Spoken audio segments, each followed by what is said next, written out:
এখানে constitutional breakdown হয়েছে, judiciary attack, আজকে মিডিয়ার লোকদের যেভাবে আক্রমণ করা হয়েছে, সিএনএন ফটোগ্রাফার তার উপর যেভাবে আক্রমণ করা হয়েছে, রিপাবলিকের ছেলেকে যেভাবে তুলে নিয়ে যাওয়া হয়েছে, এবিপি আনন্দের লোককে যেভাবে তাড়া করা হয়েছে, অন্য চ্যানেলগুলোকে, লোকাল চ্যানেলগুলোকে, ইউটিউবারদেরকে যেভাবে আক্রমণ করা হয়েছে, এর নিন্দার কোনো ভাষা নেই।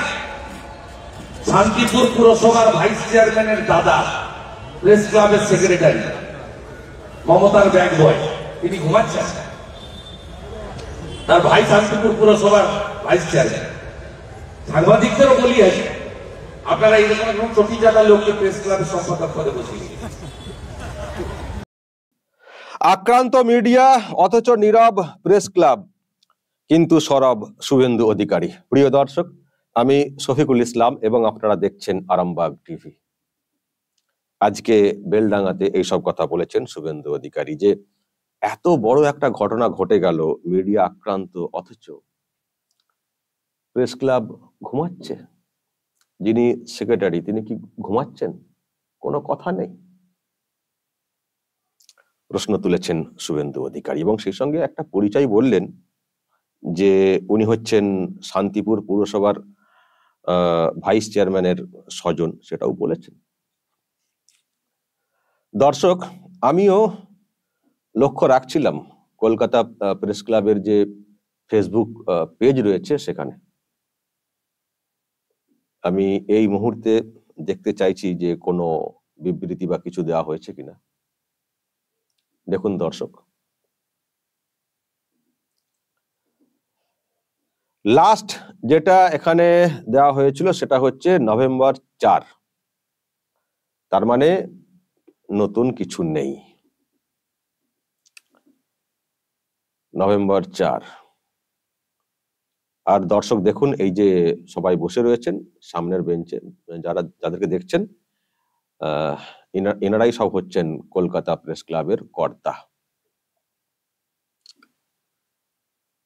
সব বসে রয়েছেন, প্রেস ক্লাব চালাচ্ছেন, অথচ আজকে এই রকম একটা ঘটনা ঘটে গেল, কোনো বিবৃতি নেই, কোনো নিন্দা নেই, ব্যবস্থা নেওয়ার কোনো দাবি নেই, সব যেন ঘুমাচ্ছেন।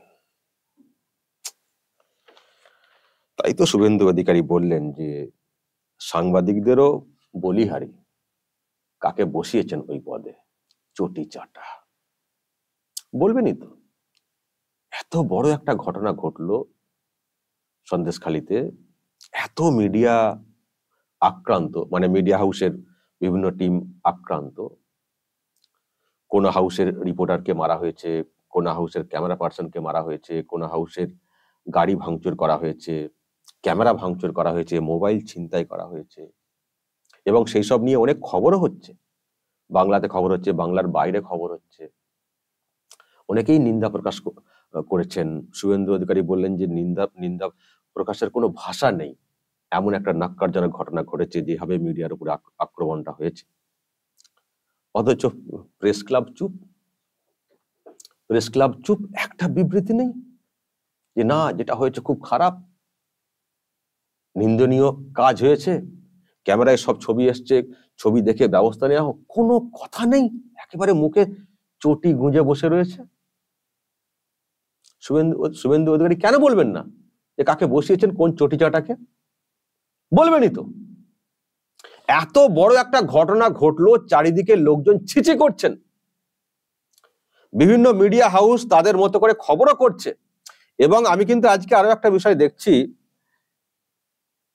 মানে বিভিন্ন মিডিয়া হাউস যেহেতু আক্রান্ত হয়েছে, মানে বিভিন্ন মিডিয়া হাউসের টিম যেহেতু আক্রান্ত হয়েছে, তো এরকম নয় যে হাউসের যারা আক্রান্ত হয়েছেন শুধু তাদের নিয়েই খবর হচ্ছে।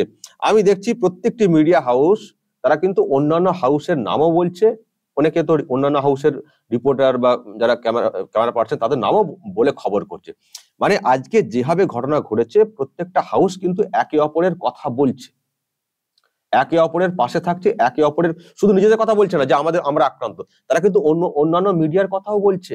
একটা গ্রুপ সিস্টেমে তারা কিন্তু আজকে কিন্তু খবরগুলো করছে। কিন্তু পুরো গ্রুপের জন্য যে একটা ক্লাব রয়েছে, আস্ত একটা ক্লাব রয়েছে কলকাতার বুকে, কলকাতা প্রেস ক্লাব, তাদের মুখে কোনো কথা নেই, পুরো চুপ।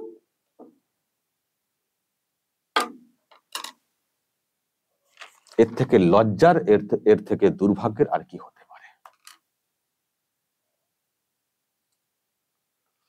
আসলে ওনাদেরকে হয়তো অন্য কিছু ভাবতে হচ্ছে, যে যে ঘটনা ঘটেছে তার রিয়াকশন স্বরূপ যদি একটা এখানে বিবৃতি দিয়ে দিই, যদি তার আবার একটা মানে তার যদি আবার অন্য একটা রিয়াকশন হয় কালীঘাট থেকে, তখন কি করে চাপ সামলাবো, হয়তো এরকম ভাবতে হচ্ছে। আবার যদি শান্তিপুর পৌরসভার ভাইস চেয়ারম্যানের পদটা যদি আমার স্বজনের কাছ থেকে চলে যায়, হয়তো এটাও ভাবতে হচ্ছে। বা আরো যদি অন্য অন্য মানে অন্যান্য কিছু সুযোগ সুবিধা নিয়ে থাকেন তারা, হয়তো ভাবতে হচ্ছে। সেই জন্য মানে রিয়াকশন হলেও এখানে তারা দিতে পারছেন না, লিখতে পারছেন না, হতে পারে। কারণ এটা রাজ্যের ঘটনা না। যদি এটা ইউপিতে ঘটতো, গুজরাটে ঘটতো, ত্রিপুরাতে ঘটতো, নিশ্চয়ই এতক্ষণ বলতে হতো না। মনের মাধুরী মিশিয়ে তারা একটা দেখতেন বিবৃতি দিয়ে ছেড়ে দিতেন। দেখেছেন তো অন্যান্য রাজ্যে যখন কিছু হয়েছে, মিডিয়ার উপরে আক্রমণ, খসখস খসখস করে একবার লিখে একবারে বা টাইপ করে দিয়ে দেওয়া হয়েছে, মানে সোশ্যাল পেজে বা বিভিন্ন জায়গায় ছড়িয়ে দেওয়া হয়েছে, দেখেছেন তো। অথচ রাজ্যের বুকে একেবারে কলকাতার পাশে এইরকম একটা ঘটনা, দিন মানে ঘটনার পর থেকে সারা দিনই খবর হচ্ছে এইসব নিয়ে, মিডিয়া আক্রান্ত, কিন্তু যেন প্রেস ক্লাব খবরই রাখে না। আসলে সবই রাখে, যেটা বলছিলাম সবই রাখে, ওই আর কি। তারা পদে বসে রয়েছেন হয়তো এই জন্যই যে মিডিয়ার ব্যাপার স্যাপারগুলোকে কন্ট্রোল করব, যাতে করে রাজ্যের শাসকের কোনো সমস্যা না হয়। আমরা মাথায় বসে সেগুলো কন্ট্রোল করব, বেশি কিছু বলবো না, বেশি নিন্দা করব না, যে নিন্দার জন্য শাসকের সমস্যা হতে পারে এইসব করব না, কিন্তু আমরা তার বিনিময়ে বুঝে নেব। হয়তো সেই জন্যই পদে বসে রয়েছেন। আর সাংবাদিকদের বলিহারি বলে শুভেন্দু বলেছেন যে তারাও এরকম চটিচাটা একজনকে ওখানে বসিয়েছেন। সেটা নিয়ে আমি আর কিছু বলছি না। দর্শক কি বলবেন? খুব খারাপ, খুব খারাপ। এই রাজ্যে আর কিছুই নেই। প্রেস ক্লাব সেটাও বিক্রি হয়ে গেছে কালীঘাটে, এটুকু বলতে পারি। তবে দর্শক, আজকে শুভেন্দু অধিকারী একটা কথা বলেছেন, যেটা আমি আজকে সকালেই বলেছিলাম, যে ঘটনা ঘটেছে সন্দেশখালীতে, ওটা শুধুমাত্র ওই শেখ শাহজাহান নিজের ইচ্ছে মতো করে, নিজের ইচ্ছেতে ঘটিয়েছেন তা নয়। নিশ্চয়ই উপর থেকে কোনো নির্দেশ ছিল যে আক্রমণ করো, আক্রমণ করো। আজকে শুভেন্দু অধিকারীও কিন্তু সেই কথাটাই বলেছেন। আমি সেটা আপনাদেরকে দেখিয়ে মানে শুনিয়ে শেষ করব। শুভেন্দু অধিকারী কি বলেছেন দর্শক শুনুন। দাদা এই যে ঘটনা এটা কি কোনো পাকা মাথার কাজ, এবং তারা কি চেয়েছিল যে সিআরপিএফ গুলি চালাক, একটা বড় ঘটনা? কি মমতা ব্যানার্জির নির্দেশ হয়েছে শাহজাহানের সব ফোন আপনি যদি সিজ করেন তাহলে পেয়ে যাবেন বসিরহাটের এসপি যোগী থমাস, তার মাধ্যমে মমতা ব্যানার্জি নির্দেশ দিয়েছে 12, এবং ওরা যে বেরিয়েছে ইডি আইটি এনআইএ সিবিআই রেডের খবর কেউ পায় না। পুলিশ বলে দিয়েছে যখন ওরা দেগঙ্গা বা শাসন ক্রস করছে, তখন পুলিশ বলে দিচ্ছে এই দিকে যাচ্ছে। শুনলেন দর্শক, উনিও বলছেন যে সব ওপর থেকে খেলা হয়েছে, আক্রমণ করো, এই করো, সেই করো, সব উপর থেকে হয়েছে। এতটা সাহস হয়তো দেখাতে পারতেন না নিজের সিদ্ধান্তে শেখ শাহজাহান।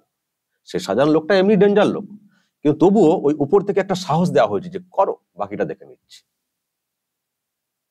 আর সেই জন্যই এত বড় ঘটনা ঘটেছে, ইডির উপরে আক্রমণ, মিডিয়ার উপরে আক্রমণ, একেবারে যাচ্ছে তাই কাণ্ড, যাচ্ছে তাই কাণ্ড।